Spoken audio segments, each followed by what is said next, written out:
It is survival of the fittest here in Estonia as 3 British Army teams compete against NATO's finest in what the Estonians describe as the toughest reconnaissance challenge on the planet. Just completing this thing is a huge achievement.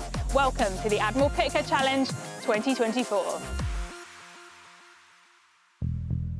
Competitors will face a brutal test of endurance, attempting to cover nearly 100 miles over 3 days with a gauntlet of painful and random challenges. It's the world's most difficult and hardest recon challenge because we just doesn't test competitors' fitness, we test their minds.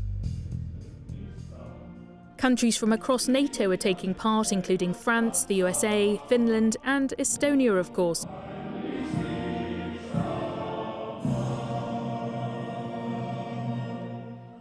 They've won it for the last 10 years.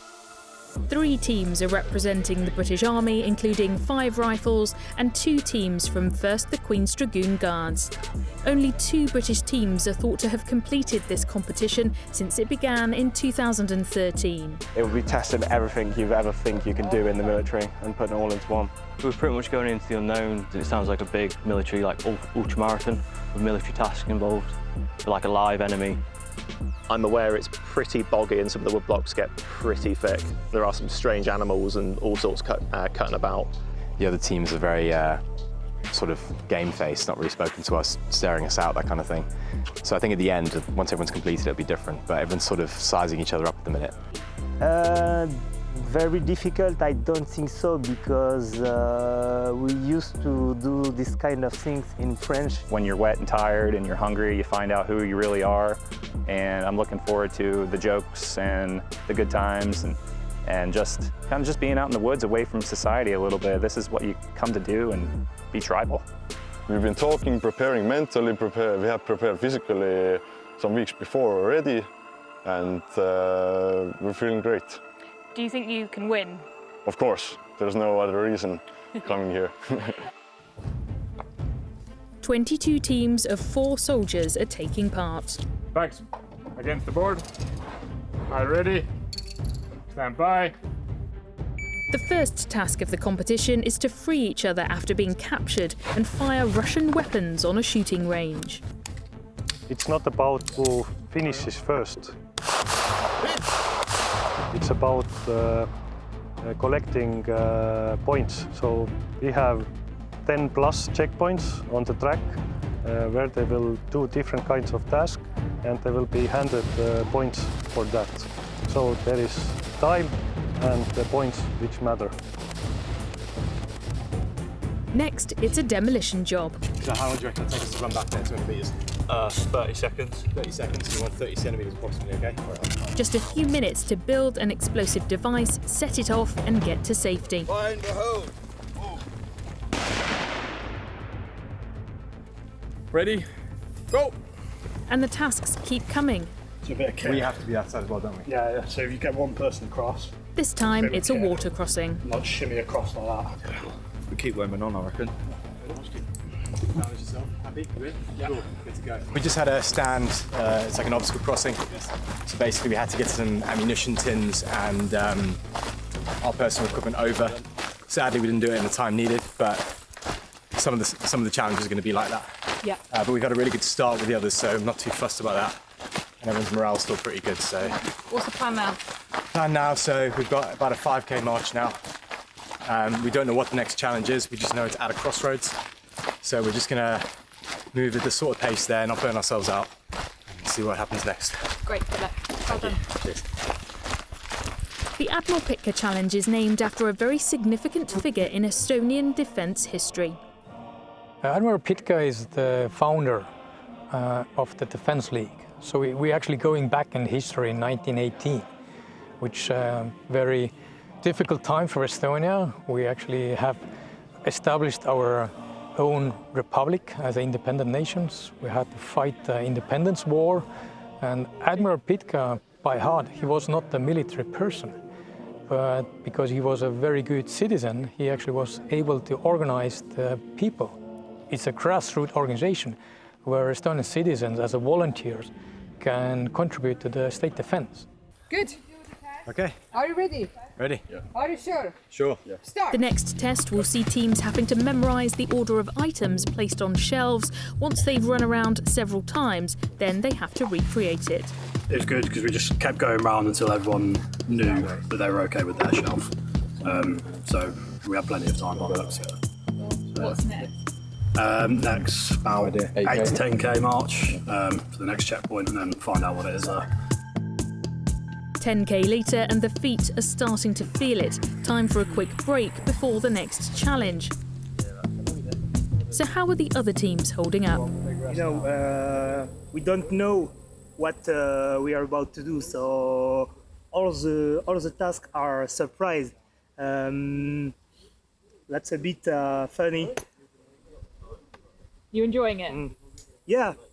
When we are not screaming because we are lost, we are enjoying it.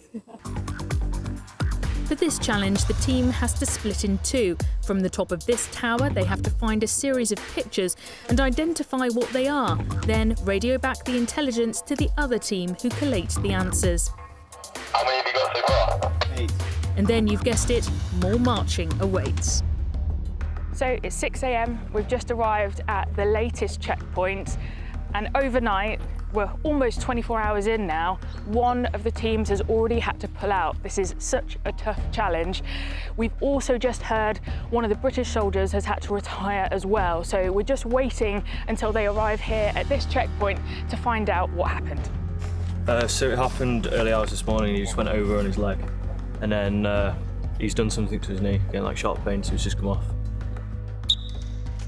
Now they have to face a very unusual challenge. The team leader has to free his trapped teammates from a prison van by solving a series of riddles, maths questions and logic problems. A tank plus a jet equals 20. A tank minus a jet equals 10. What is a tank divided by a jet? They have 8 minutes and manage to free one of the soldiers. There's no sign yet of the other Welsh cavalry team, but soon the 5 Rifles soldiers arrive to take a shot at it. Please free me. Last 24 hours, a lot of walking. My feet hurt. Find the number. Oh, have a word. My back hurts. It's decent. It's good. Just hoping to get to the end of it. That task there was pretty hard. I think it was. It caught us off guard. That was just riddles, crazy questions. It was a completely different type of task that we've been facing so far. So it was decent in that sense. The final British team manages to make it to the challenge, but they're not allowed to do it because they're late. And there's more bad news. One of my lads, he's just had a knee injury. I recommend he didn't continue with it because you don't want to risk your career for the sake of a patrol competition. So I told him, I think you should just call it, ground up decision. But yeah, he's not happy he's coming off, but I'm happy he is because it was only going to get worse and it would have probably put him down for a long time. The French team managed to free all of their soldiers in 5.5 minutes.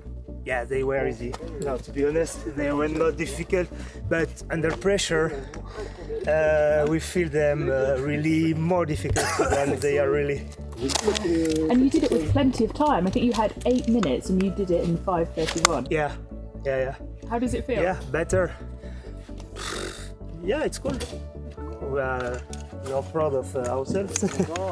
Meanwhile, Staff Sergeant Franklin is pushing through the aches and pains and remaining glass half full. The mind is stronger than the body right now, for sure. You know, it's only been a day and we're only 24 hours in, but we're looking forward to what the rest of the competition holds. I mean, our feet are not really holding up, but we just gotta self-care and self-medicate, and that's all really you can do. We have 6.24 kilometers as the crow flies, and we have to be there by 12:40. We only got 30 minutes of sleep. Well done so far. And, thank you. We'll see you next time. You'll still be smiling, I know you will. Still be smiling, you know it. Thanks a lot. A grueling obstacle course awaits all of the teams, but not everyone makes it this far. I've just been told that unfortunately all 3 of the British Army teams within the last couple of hours have decided to drop out of the competition. We're going to give them the night to recover, to recharge, and then we'll go and have a chat with them tomorrow and get the latest from them.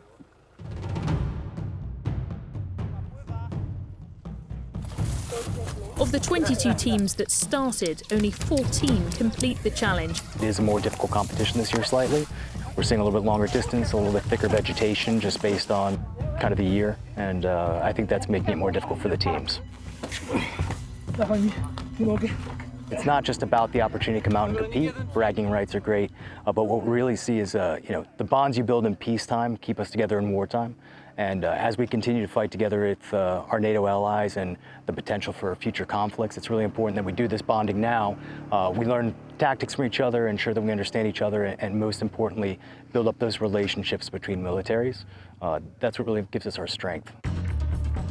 The French team we were following came 10th.